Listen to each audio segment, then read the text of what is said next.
pessoal, beleza? Nossa aula de revisão de conteúdo para a nossa provinha de recuperação bimestral. Ué, professor, é isso mesmo, tá? Essa aulinha aqui, essa aula de hoje gravada, é para te orientar o que você deve saber, uma revisãozinha que vai estar relacionado com a matéria que vai cair na sua prova de recuperação, tá bom? Então, são os módulos 18, 19 e 20, né? São 3 questões objetivas e 2 questões dissertativas, tá bom? Relacionados com esses temas que estão aqui na lousa, beleza? Então, olha só, presta atenção. Então, na sua prova de recuperação, nós vamos ter um bloco, um objeto, que ele vai estar aqui numa rampa, né? Isso daqui tudo é uma rampa em azul. E aqui nós temos um bloco em roxinho, tá ok? O que é que acontece aqui? Esse bloco ele não está escorregando, ele está paradinho. Ele está paradinho nesta rampa, algo está fazendo com que ele esteja parado. É o que nós chamamos de força de atrito, tá ok? Aqui neste bloco nós temos 3 forças principais atuantes nele, tá ok? Quais são essas forças, professor? Nós temos sempre em qualquer objeto, uma única força perpendicular em direção ao centro da Terra. Aliás, em direção ao centro da Terra, tá ok? Primeira força, ela está sempre na direção do centro da Terra, sempre para baixo. Então nós temos essa força aqui, olha lá, em direção para baixo, é a força peso, tá ok? Ela está para baixo, sempre, em uma única direção. Olha este outro aqui, objeto, um outro cubinho, bloquinho. Ele tem uma força sempre para baixo, para centro do nosso planeta. Então esta força aqui é a força peso. Beleza, ótimo. Já vimos a força peso, tá ok? Agora, eu falei para vocês que neste bloquinho aqui está atuando 3 forças, porque ele está paradinho num plano inclinado, tá? Se ele estivesse escorregando, eu teria apenas peso e é a normal. Normal, ela sempre é perpendicular à superfície, tá ok? Então, perpendicular à superfície, nós temos a normal, tá ok? Beleza, ótimo. Então eu já demonstrei aqui para vocês as 2 forças resultantes ali, atuantes nesse bloco. E se ele não desliza, nós temos um que é contrário ao movimento. O movimento ele teria que descer aqui, ó, neste plano inclinado, aqui nesta direção, não teria? Então ele teria um movimento para esta direção.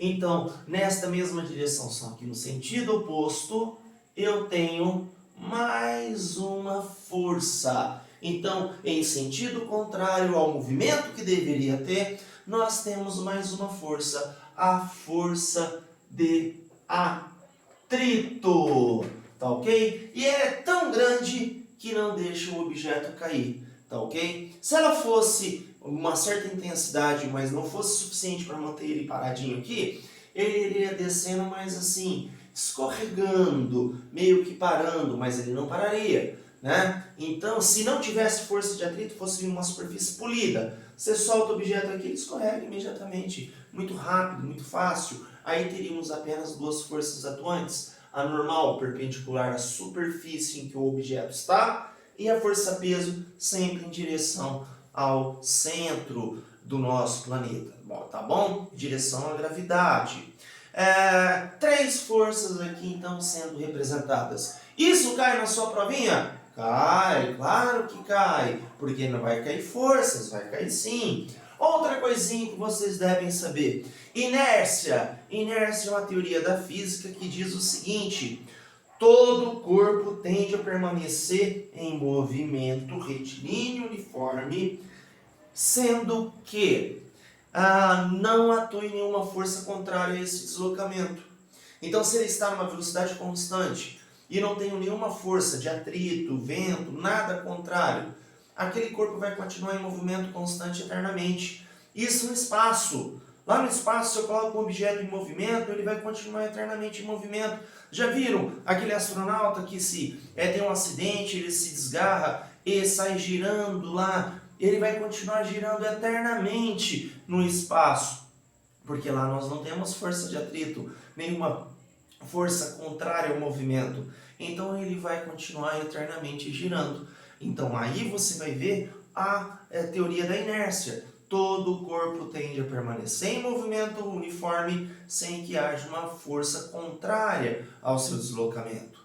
Ou todo o corpo tende a permanecer em repouso sem que tenha nenhum corpo que tire, nenhuma força que tire aquele corpo daquela situação de repouso. Então imagine, este apagador, se não tiver nenhuma força atuante, olha, vou empurrar, isso é uma força atuando. Se não tiver nenhuma força atuante, ele vai ficar eternamente aqui parado. Não vai sair desse lugar de jeito nenhum. Então isso daí é a teoria da inércia. Todo o corpo tende a permanecer em repouso sem que haja uma força externa, ou em movimento retilíneo uniforme, se ele também não tenha nenhuma força externa agindo naquele corpo. Tá bom? Teoria da inércia. Agora, forças atuantes. Olha aqui, voltando para forças atuantes. Aqui eu tenho um bloco suspenso por um fio, né? Uma corda. Ele está suspenso, eu consigo já imediatamente observar duas forças atuantes. Uma em direção ao centro da Terra, que é a força peso, e aquela outra que este bloco está sendo suspenso, seguro, pelo fio, em direção contrária ao peso, eu tenho aqui uma outra que vai ser a força tração. Tração é a força exercida por cordas, tá ok? Então eu tenho a força tração e tenho a força peso, tá ok? Beleza, pessoal? E por último, temos mais duas aqui ainda. Duas teorias. Uma das teorias é o seguinte: se eu quero puxar, vou vir aqui puxar esta corda para levantar este objeto aqui de 100 newtons. Então ele tem uma força aqui, olha, aliás, ele tem duas forças. Uma força atuante para baixo, peso, e aqui uma outra força que vai ser a tração. Beleza. Mas, professor, eu quero puxar esse objeto para cima, professor.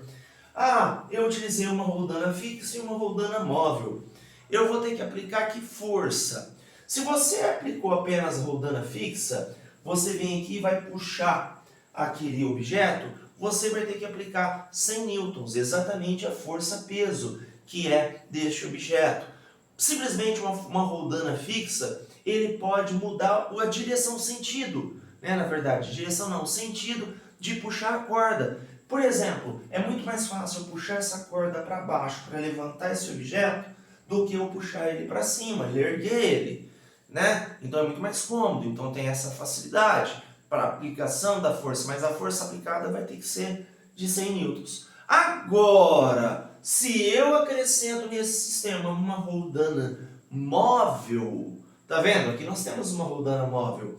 A força que eu vou puxar aqui em cima, para puxar e na verdade vai acabar puxando este objeto também para cima, o que acontece, professor? Quando eu utilizo uma roldana móvel, diminui pela metade a força necessária, tá ok? Então, quando a gente tem o uso de roldanas móveis, cada roldana móvel divide pela metade. Então, uma roldana móvel divide isso pela metade vai dar 50 newtons. Então, eu vou ter que aplicar uma força metade da necessária. Então, isso vai ajudar muito a gente a levantar blocos, levantar corpos, tá ok? Com o uso de roldanas. E, por último, nós temos aqui uma porta. Uma porta com o seu centro, o seu apoio aqui nas dobradiças dessa porta, tá vendo? Então, essas dobradiças exatamente nessa posição têm a função de facilitar a abertura e o movimento dessa porta. Abre e fecha dela, tá bom? E quanto mais distante dessas dobradiças, desse ponto de apoio que eu tenho aqui, quanto mais distante eu colocar a minha maçaneta para empurrar e abrir essa minha porta, menor a força necessária para fazer esse movimento. Então, se você não tivesse dobradiça, eu quero pegar aquela porta e fechar aquele ambiente ou abrir ele, o que acontece? A força é extremamente muito grande. A porta ela tem um peso muito grande, né? Então a força necessária vai ser muito grande. Então este ponto de apoio numa das extremidades com essas dobradiças, elas estão aí para facilitar, diminuir a força necessária, acoplada e associada com a maçaneta. O ponto em que eu empurro ou puxo essa porta. Quanto mais distante do ponto em que eu estou aplicando ali a dobradiça, quanto mais distante essa maçaneta, mais fácil eu abrir e fechar a porta. Menor a força necessária, tá joia? Então é essa relação de portas e maçaneta, tá bom? E dobradiças.